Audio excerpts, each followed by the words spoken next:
right. Welcome, everyone. Welcome to another Del Toro live stream. Um, as you probably already know, we've been discussing mental health in Papua New Guinea and also mental health in general.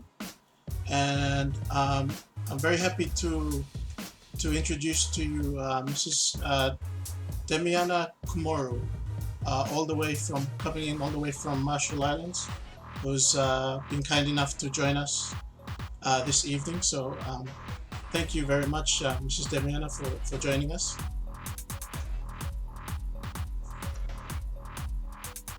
Thank you, Del Toro. I appreciate joining your live stream to talk about mental health. Yes.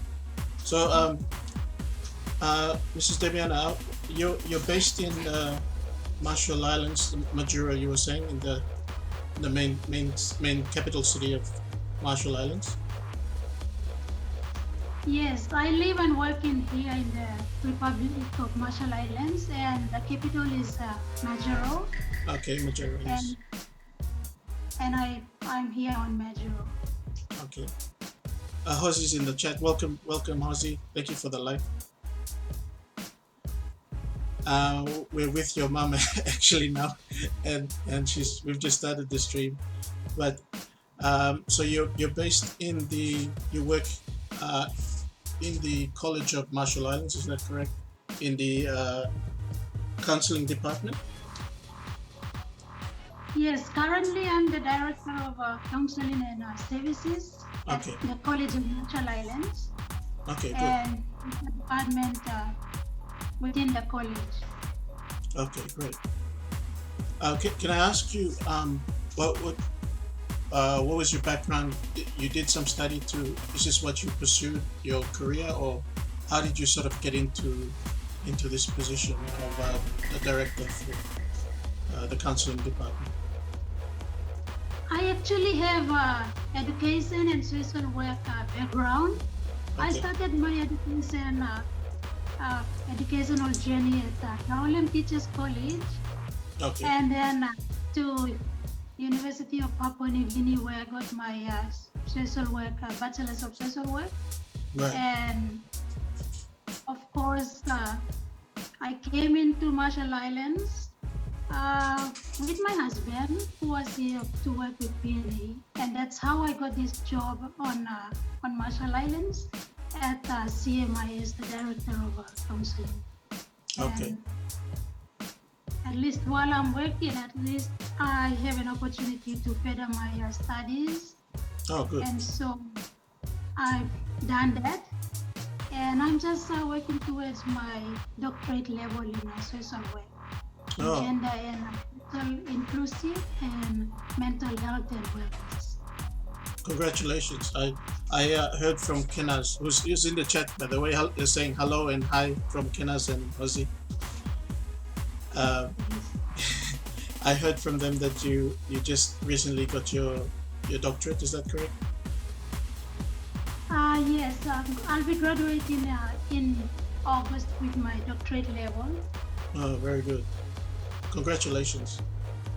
Thank you. Yes, that's a really big accomplishment, and congratulations for getting that far. So how long have you been with the College of Marshall Islands? This is my third year, going 4. Okay. And I've enjoyed every bit working with the college as a director of counseling. Right.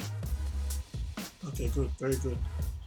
So we're not going to delve into the sort of the specifics of what you deal with your patients and the people you attend to, but they're mostly students, I'm guessing, that just are studying in the college, and they come and have somewhere to sort of an outlet to get some guidance or something like that. Is that how you would describe what you do? Oh yeah, my department is actually the space where students are going through mental health or going through something in their life. Mm-hmm. Come to my department, just to get support and all that. Yeah, yeah. And so it can be anyone, even if not going through anything, sort of any traumatic issues. But if someone just wanted someone to talk to, they could come to your department. Yes. Yeah. It can be both someone going through something, or just someone who want to have a chat or two. Which I think is very good to have that, just to have that accessibility to that for the students. Because I think last night we were talking with Bronwyn Keeley, and it was one important point that she brought up was that the sort of the accessibility and the appearance that it's not too hard to go out and get someone you could speak to is very important for young people, or anyone in general. But you need that. How should I say? There's no barriers for you to go and speak to someone. Yeah, I think that's something that we should value. At least we know that anytime someone can go through something, and at least whoever is going through something need someone to talk to. And if there are spaces provided for someone to reach out to and seek help, is something that we can value. Yes. But unfortunately, I think it's been overlooked in most spaces. That there's not enough, healthy spaces made available for people to reach out to seek, support. That's it. Just a safe place where they feel safe and they can go and have a talk, chat. And then in PNG, when you were there, when you were doing your studies and things like that in UPNG, did you have access to that type of thing? I didn't. I think maybe because of my age, batch, we were not. We didn't really experience much talk about mental health and all that. Right. Okay. So we didn't see it. We didn't see it as As an an issue. Right. Yes. We didn't see it as an issue, so we didn't have the need for it. But these days, we should be talking openly about mental health, because it is real. People go through mental health, and so there should be spaces made, healthy spaces, safe spaces made available for individuals to access the services. I know mental health is not commonly talked about. Almost maybe everywhere in the Pacific, Right. And that's due to the culture that we may have. Yes. We have a very conservative culture, and maybe we don't talk about it as well because of lack of information, a lack of awareness, and maybe we are too scared to face the stigma that comes with mental health. Right. In our culture, anyone who shows signs of mental health is able to talk about it is seen as a weak person, and that should not be the way. That should not be the case. And,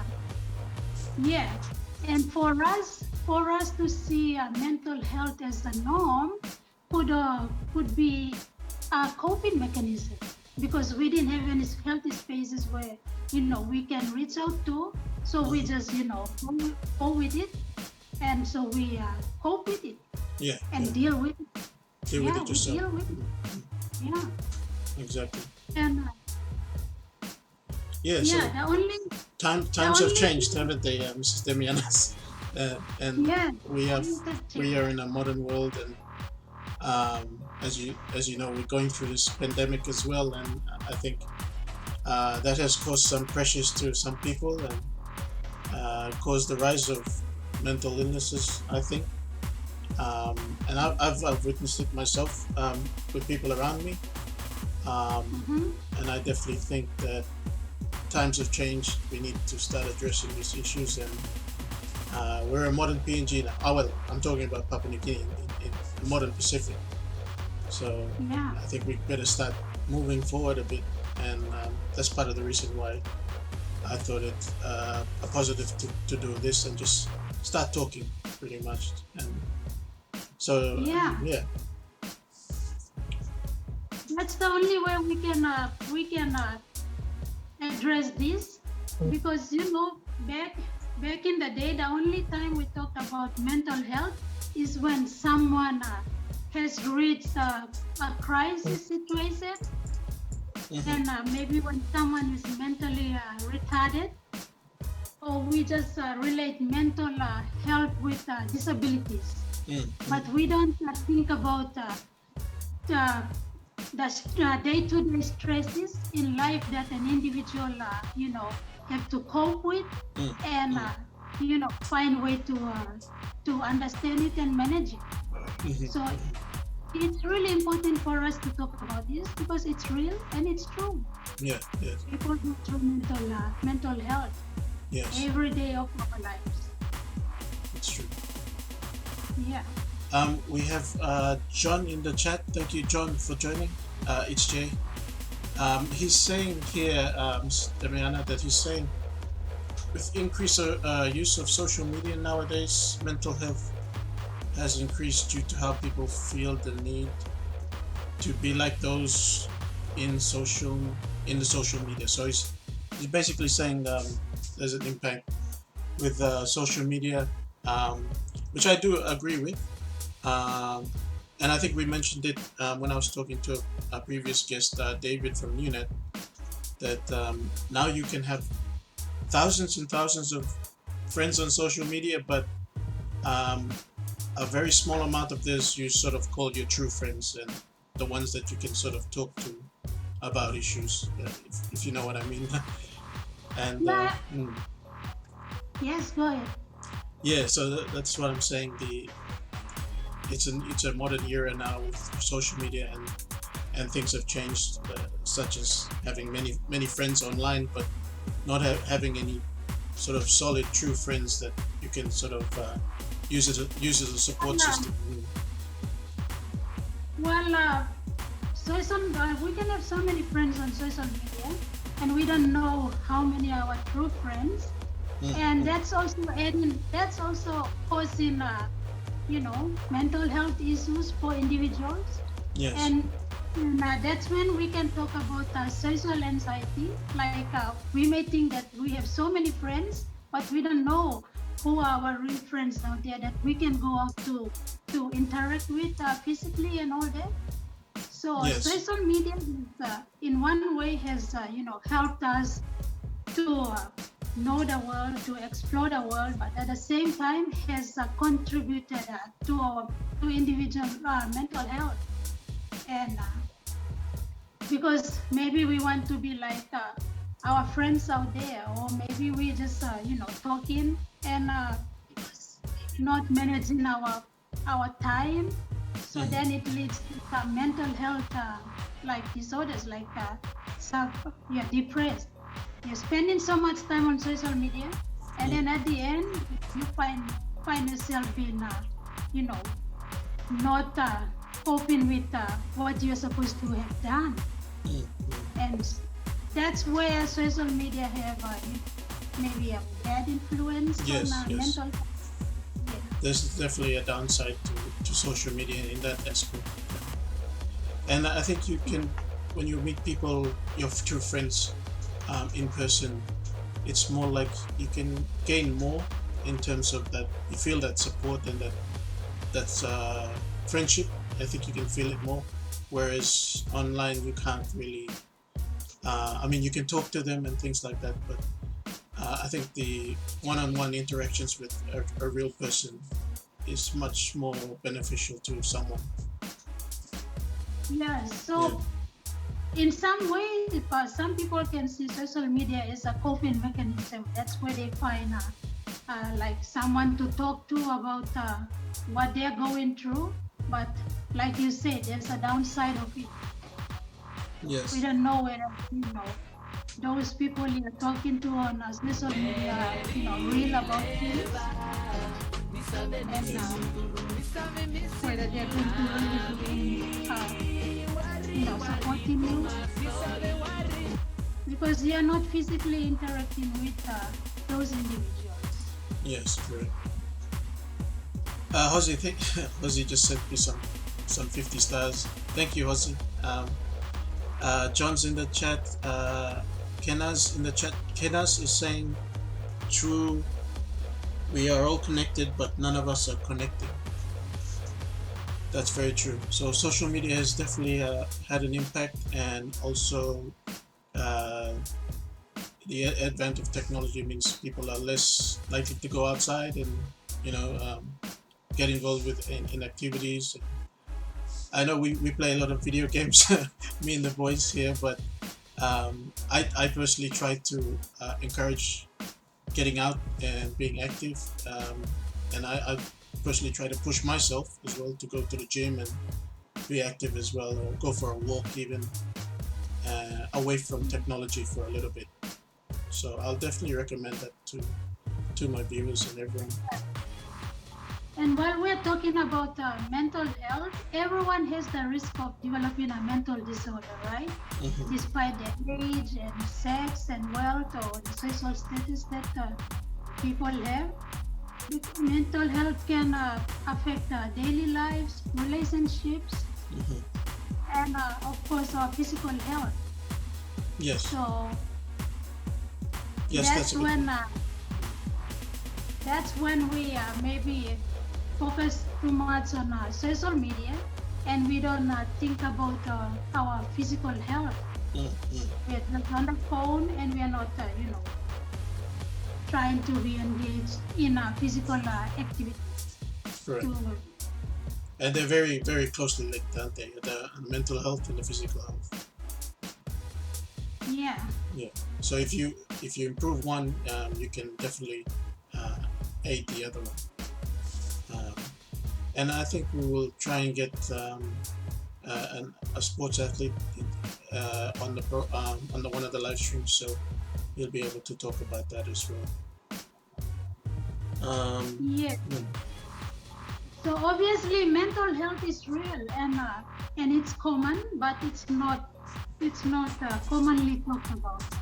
Mm-hmm. But having said that, it's not bad to talk about mental health, so long as we talk about it without judging others, and at least we have someone to talk to about what we are going through, and someone who can listen without judging.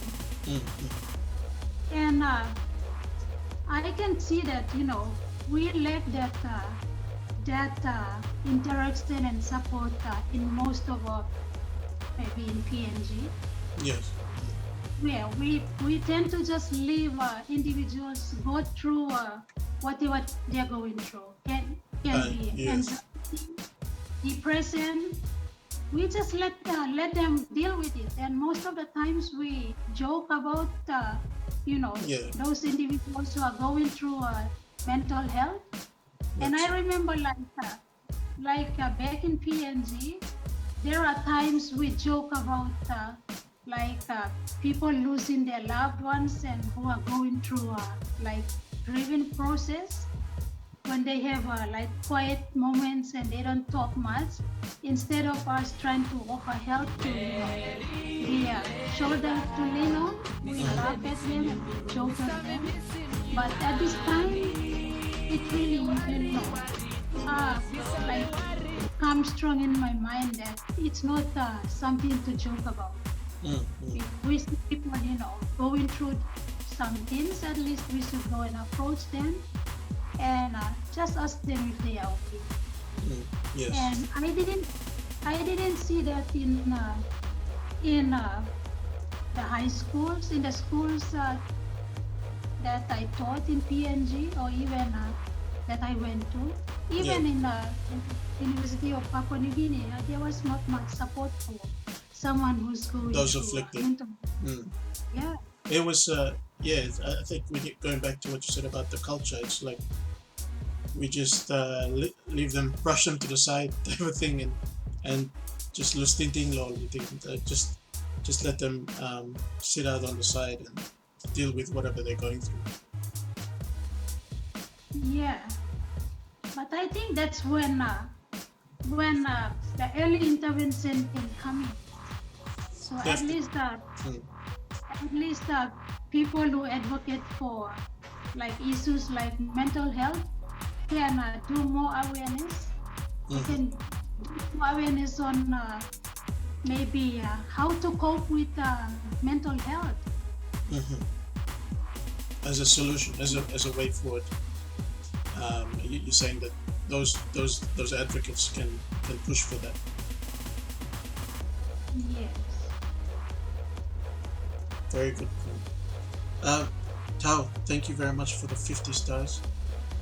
We are speaking about mental health and also mental health in PNG and also mental health in general.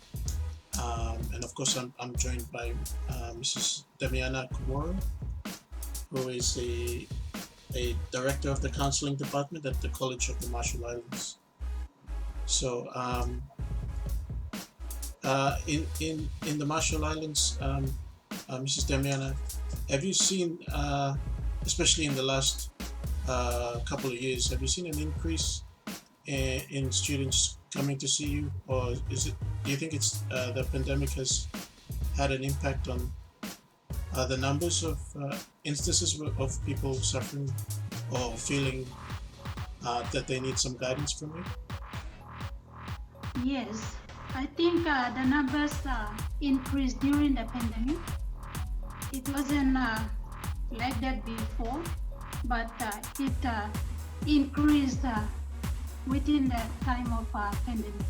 Right. So that means that there were not only like individuals who were going through things themselves, but they were also affected because their families were affected, who were not on island with us, right, who were not on Majuro, but they were still going through anxiety, depression, and all that because of what their families outside of Marshall Islands were going through. Yes. So, it's like then the numbers just doubled and tripled because people are coming every day just to talk, just to share what they're going through. Most of them, they were highly affected. Their studies were affected, and mostly everyone went through like they were depressed. Right. Yeah. It was just another added pressure to add to the already sort of stressful situation of going to college. Yeah. Yes. So I've seen a lot of, and I think it's not only here. I think it's almost everywhere. It's a global thing. Yes. It's everywhere, all around the world. But I have seen it. I have seen it happen here, and if I have seen it happen here, then it must have, been worse out there. But thankfully for us, at least we have a space where students can come to, or individuals can come to, and we have a space where we can refer them to if they are beyond my capacity. Right. But think about those ones who don't have any spaces at all. Yeah, definitely. I don't think about individuals who don't even know where to go to talk to someone, and it just makes me think every day. Maybe it makes me to go through mental health myself. It gives you stress and pressure. Yeah. Thank you, Joaquin, for the 50 stars. And I should also ask the chat if you've got some questions or if you've got some comments. Please feel free to join in the discussion. I'm probably not noticing. If you think I'm not noticing the notifications, it's just I'm not trying not to break the conversation. But definitely, if you have comments, I will try and address whatever you guys ask in the chat. So feel free to do that. I know some of them have been putting some comments, and the alerts are coming in, the stars. So thank you very much for the stars. Yeah, so I just wanted to sort of get a idea in comparison, Mrs. Demiana, in regards to how you think things are done in comparison with PNG and Marshall Islands in terms of addressing mental health. Do you think there's a big difference? Do you think Marshall Islands has progressed in that regards, or is PNG just lagging behind in addressing mental health issues? There's not much difference in terms of cultural burdens, barriers. I think with cultural barriers, it's the same. People are not, freely going to come out and say, okay, I'm going through this. Like, because of the reason I say. But in terms of, at least recognizing that someone goes through something in life, there's a difference. Yes. In PNG, I think we need to, do more awareness and advocacy on this, so that we can try to, educate ourselves that it's true that we go through so much. Like as much as we want to take care of our physical outlooks, we have to do the same for our mental thoughts too, our thoughts. So there's not much difference in terms of cultural barriers, but with understanding that there's something people go through, I see that in here people they've come to realize that. Right. They've come to realize that yes, there's something, someone is going through something, and if he or she is going through maybe depression and anxiety, there are professionals out there that they can reach out to, and it starts with prevention. At least maybe we just encourage people to talk about it, be into the coping mechanisms of mental health. Okay. But, and yes. Yes, I do recall you mentioning that you do focus on prevention rather than after the fact when people are affected by mental illness. So, you what are those things you were saying with prevention? What are those type of for prevention? At least we do workshops on maybe, for example, stress management, anger management, and just how to cope with mental health. Right. For example, we encourage individuals to talk to a trusted person or to seek professionals, and to engage in more social groups that can help you, benefit you, right, and not reaching out to substance use like alcohol and drugs. That's something we can talk about. Right. And at least we encourage individuals to accept the fact that they have to change their lifestyles at the end of the day in order to change for the better.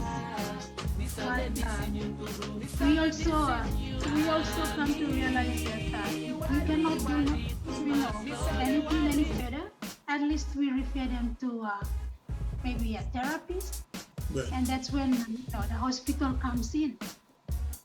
So that is one thing people in the Marshall Islands have come to realize, that okay, if we cannot help individuals with our prevention outreaches, the hospitals are there, and we need to encourage them, encourage individuals to reach out to the hospital professionals.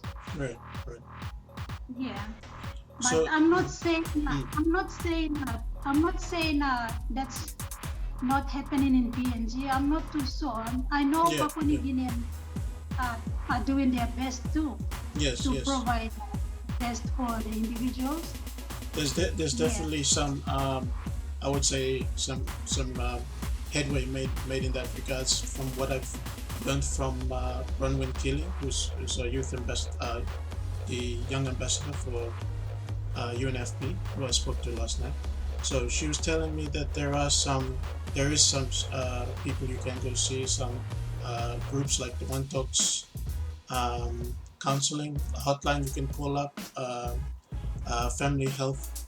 I think family health, some group Mhm. inside the Palm General Hospital that you can go see in the Oh yes. psychiatric ward. Yeah.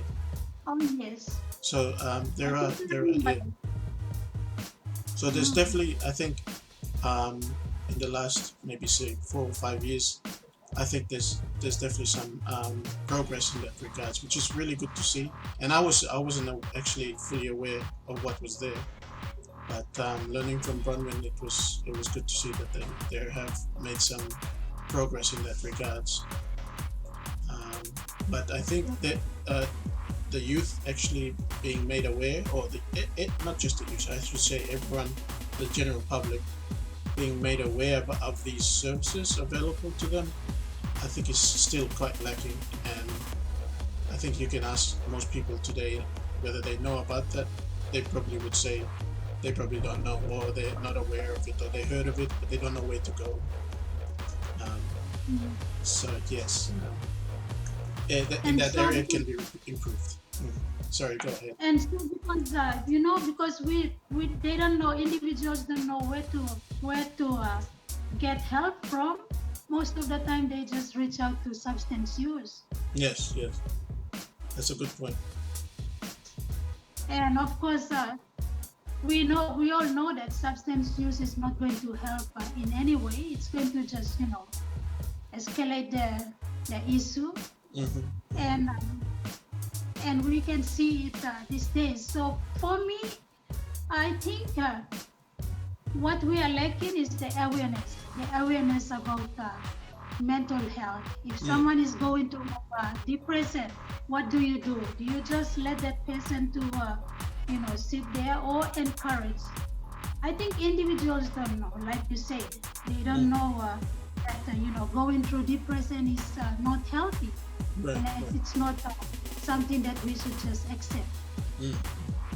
Yes, and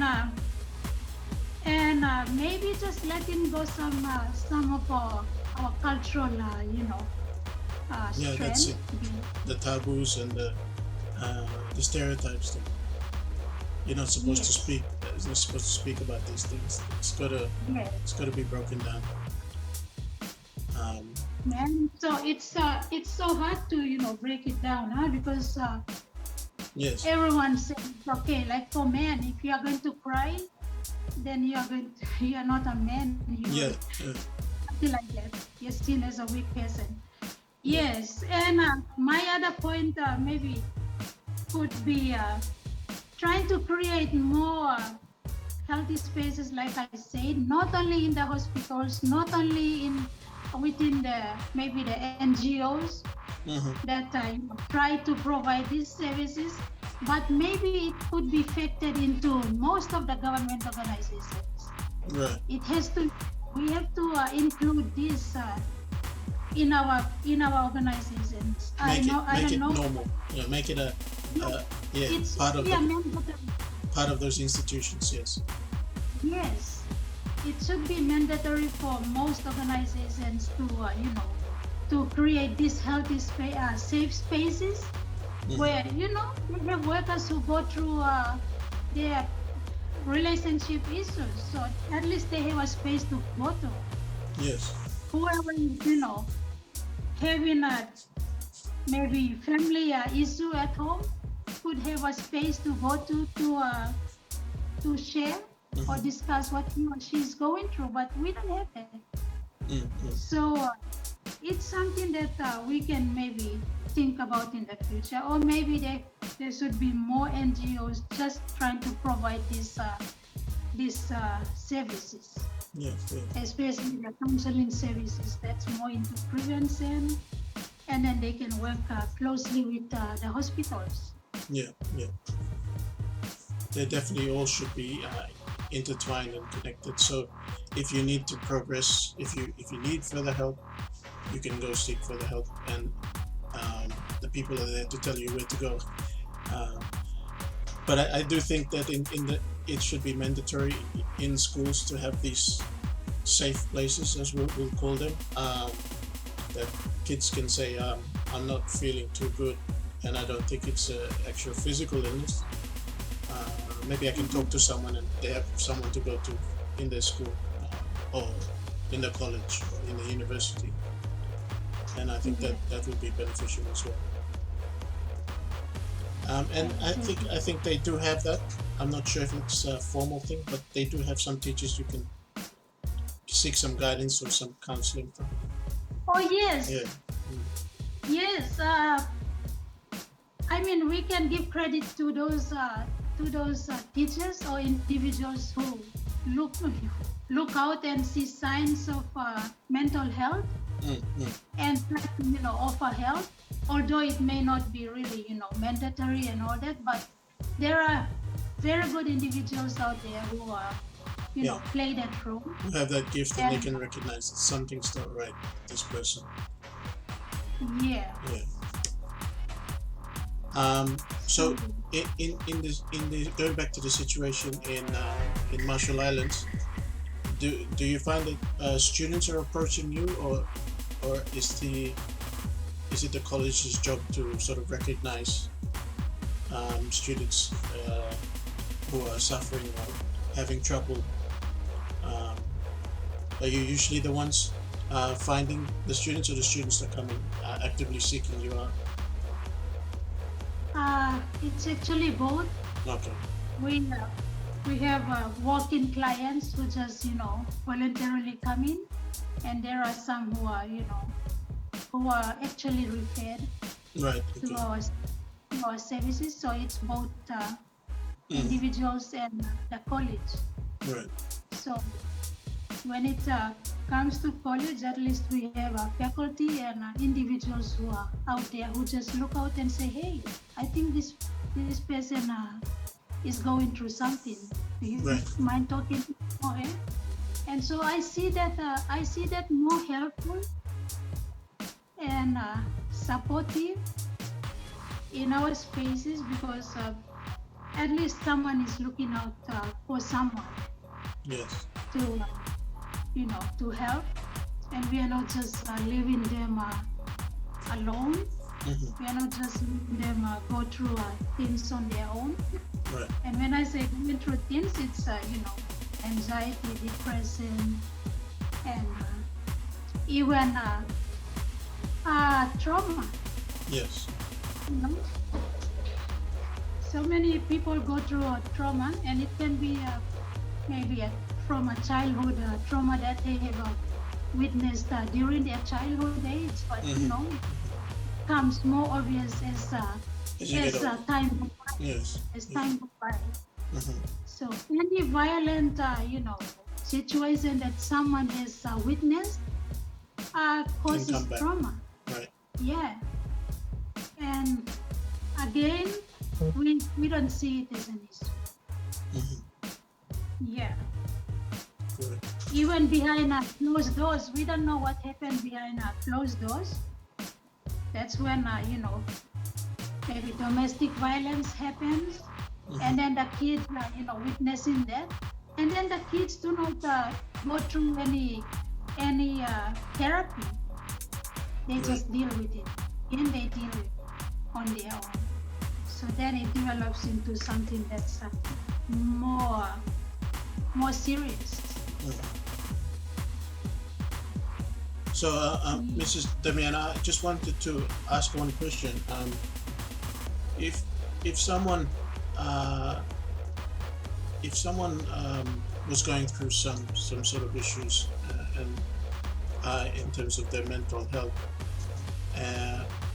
and they didn't know who to go to, what would you suggest for them to do to seek help? Say if they were in PNG or in Port Moresby, for example, would you suggest they try and seek help with their friends, or go to the hospital, or go to a doctor clinic? Yes, of course. I would encourage them to see a professional. Mm-hmm. But firstly, at least I would encourage them to apply self-care. Self-care. At least they try to take care of themselves. But if worst comes to worst, then seek a professional. They need to see a psychiatrist, right, or a therapist. And psychiatrist and a therapist are the only ones who can do a diagnosis, right, who can do assessment and prescribe medication or treatment. Right. So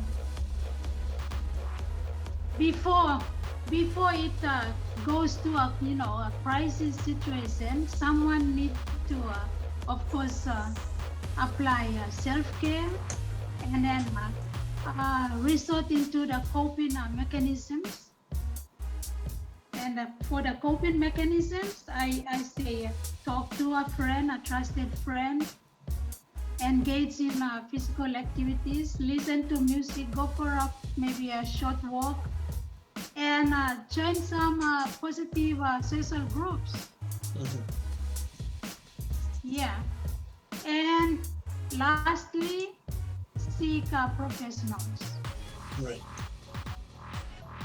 So and those professionals can prescribe a treatment, and that's when they can get their antidepressant to calm their depression. But again, we don't see a need for this just because we think everything is okay. Mm-hmm. I think that if a person was going through something and they actually did come to the point where I need to go seek help, I think that's a big step as well for them. Because I know when I was growing up, it was kind of like we didn't know that there were these issues. We didn't know that there was such a thing as depression. We didn't know there was such a thing as anxiety, things like that. We just sort of dealt with it ourselves. And I think that like you said, having those programs in school or a subject that can just tell you that feeling that way, feeling this way or feeling that way is not normal, and there are ways to address it. So I think a lot of Papua New Guineans probably don't know there's an issue there until it's too late, if you know what I mean. So I think those are the tools that like a subject in school could give people, and that they can recognize.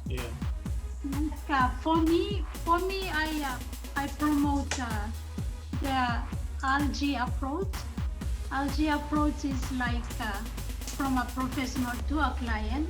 So if I am going to help a client or a student or an individual, at least I approach that person and look out for signs of mental health, and then I can assess the individual and see any, look out for any risk for self-harm and maybe risk of harming others, or even a risk of suicidal thought.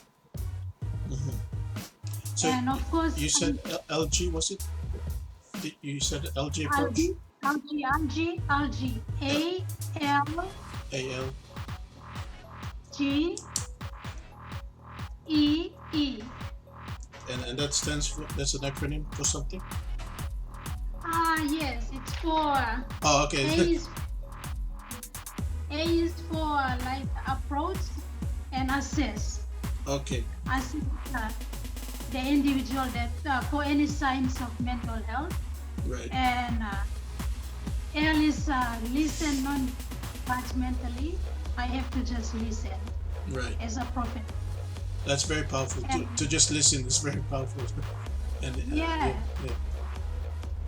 That's one thing I have. That's actually one thing that I have come to realize. Well, I need to listen. I never listened before, but my job has, made me to realize that someone has to listen, and I'm the one who needs to listen and just let someone talk about his or her experience in terms of mental health. It's definitely a skill. It's definitely a skill, and not everyone has the skill to listen. Yeah, it's not easy to listen because you hear one sentence and you just want to jump into to come up with your maybe conclusion. Yeah. Cool. But at least it takes skills to listen to someone and really understand that person. Because not every story told is true. You need to listen and do your own analysis. Yes.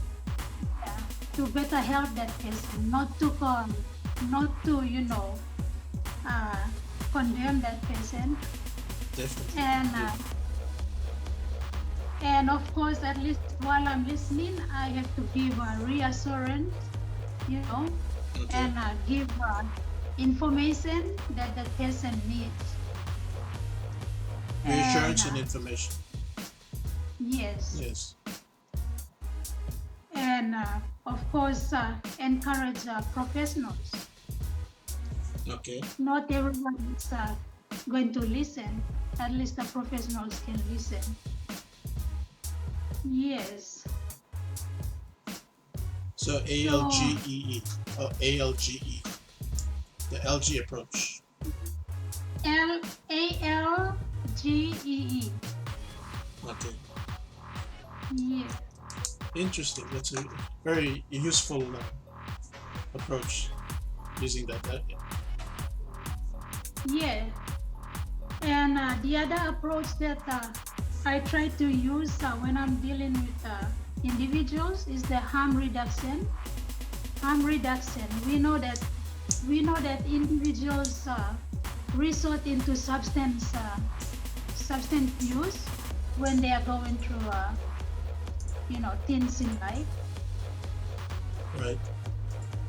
And we will never stop those people reaching out to alcohol and drugs because they find comfort, peace in doing that. They try to use that to manage their depression, their anxiety.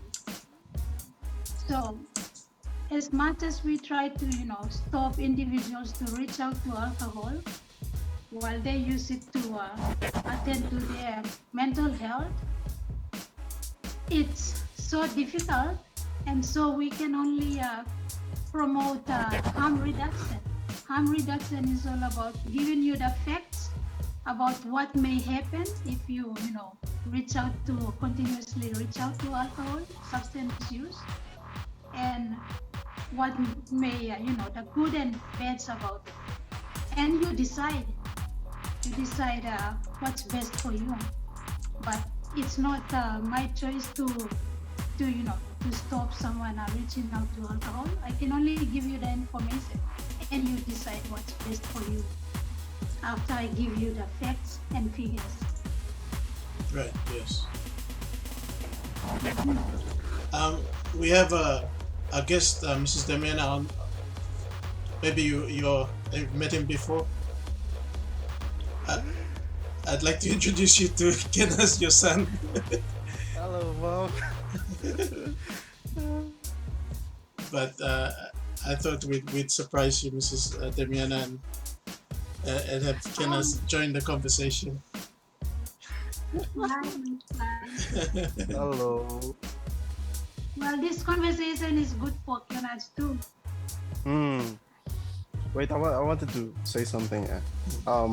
Like it's relating to mental health disorder. There's this table. It's called Maslow's hierarchy of needs. If you guys can see it, it's called Maslow's hierarchy of needs, and then it lists down like what you have to fulfill or what you need in order to feel fulfilled. And then at the bottom of the pyramid, you have your basic needs, your biological, like sleep, food. Above that, you have your safety needs, like financial security, health insurance, stuff like that. And then love and belongingness is next, self-esteem, and then self-actualization. So every time there's a piece missing from the pyramid, you'll always be feeling down. For example, if you were growing up and you didn't have like love in the household, or if you didn't have food, that safety need, it would always affect you in some way. And the last one on the top, self-actualization. That's what, when we get older, when we're, for example, 60, 70, they always think back and they think, oh, I should have done this with my life. That's self-actualization. And they always have this depressing thoughts like, oh, I should have done this.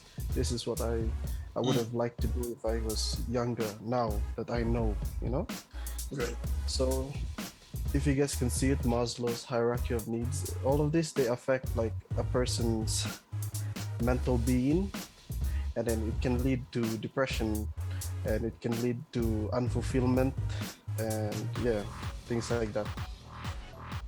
Thank you.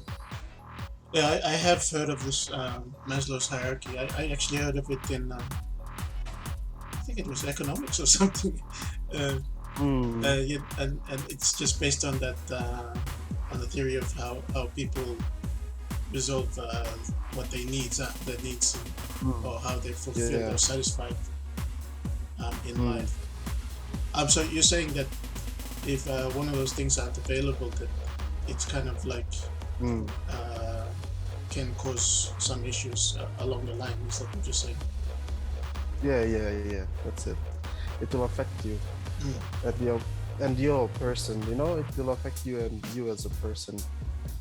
So that's like the your foundation of when you right. Of mental health and stuff. At least in my opinion, probably. Thank you. Thank you for joining us. By the way, Kenneth. And Kenneth was very interesting. Calling in from. You can tell us where you Baguio. I'm in Baguio City, Philippines. Hello. And Kenneth is the one that actually reached out to me and told me about his mom, Mrs. Demiana. So thank you, Kenneth, for doing that as well. You're welcome, Del. I'm just doing my bit because mental health is actually a big it's a big how can I say, issue for me personally as well. I don't like seeing it in PNG because I think when we were in 8th grade, and then there was this little 2nd grade boy, I think he was like 5 or 6, and he was swearing at his teachers and he was swearing at his classmates, and it was just very bad to me because how can a little boy just already throw himself out there and start swearing like that? So when at that age, I always thought like we really need some like support for these young kids and stuff like that. How old was he? Oh, I think he was like he was in 2nd grade. Right. Okay. He was maybe like 7 or 8. Yeah. It was too young to be doing young. Yeah. The words he was using to swear were like very bad words. So it's like, if you're not getting the support at home, then where are you going to get this support from? And only through like institutions that you can have that type of support as well. Sorry, MK Yoba is in the chat and he says, so good to see more people talking about this. So thanks MK Yoba. Yes, sorry, Mrs. Demiana. Yes, go ahead. That's why it's important to have mandated healthy and safe spaces in outside of home, because then it's mandatory. If then if individuals are not getting it from their homes, their immediate family, and immediate family members are not so keen to talk about these things with their family too. Like I said, because of the culture. Yeah. Like for me, I'm fortunate. Canada is fortunate enough to have me talk about things openly because definitely I understand the need of it. But there are many families out there who hardly talk about this because of the culture. So that's why I was saying it's good to have these safety spaces in institutions, and they should be mandatory. Definitely, I agree. MK, your question, it's really the parents' faults for not parenting. Correct. So that's what Mrs. Demiana is saying, that if they're not getting it at home in their household, at least they have somewhere they can go to out external to the household. And I think it needs to be taken seriously too, because a lot of people don't take it seriously in PNG. And I'll just give an example. When the pandemic started here in my city, in Baguio City, there was all of the classes were moved to online classes. But when that happened, a lot of students, they felt trapped, they felt left behind. So there was actually, I think, about 9 suicides that happened in the city during that time period. And because of that, all of the universities kind of rallied together, and then they pushed for like a lacks of academic requirements within the universities in the city. And then because of that, the mayor's office replied, and then they said they were gonna make changes, and now they've made those changes, and it's a bit easier to cope, like with the lockdown and being at home alone like that. Okay. Thanks, yeah, guys. like you said. And like I just want to sum up by saying maybe mental health, if it's not attended to at the early stage, it leads to a crisis situation.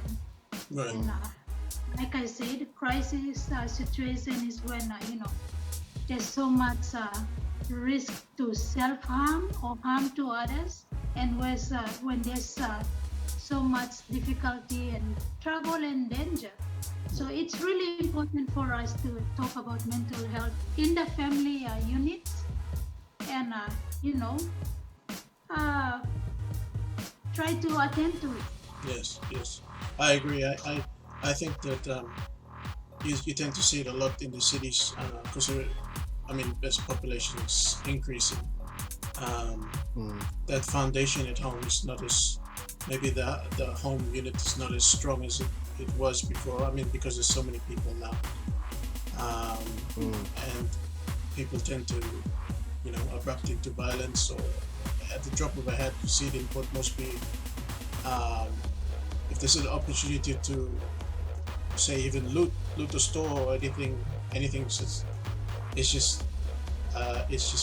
a breakdown of the society and the community. So before you could, my parents would say, before you could leave 50 kina on the road and you'd come back the next day, and in the morning you'd be able to get that 50 kina. But now I feel like this real breakdown, and it might start at the home, and it might start from we might start to improve it by implementing these simple things in terms of mental health. Yeah. And it's not like individual concern, or it's not just a family concern. It's not a responsibility of certain people, but everyone should be responsible in trying to address mental health. Right. It's a community approach. It should be a community approach. Right. Okay. Well, I think we will close things on that note, but thank you very much, Mrs. Demiana, of course, for taking your time to join us on the live stream. And also, Kenas, thank you very much for taking the time to drop in surprisingly to your mom. But yeah, we are going to be continuing the live streams in through the next week or so. And tomorrow night I'm going to have a PNG streamer. His name is Explosive on the stream, and he'll be talking to us about his issues with mental health and how he's dealt with it. So thank you, Mrs. Demiana. Thank you, Kenneth, and all the viewers. Thank you very much for joining, and have a good evening. Bye-bye, and thank you so much to Del for having me on board. And we'll see you around. Okay, take care. Bye-bye.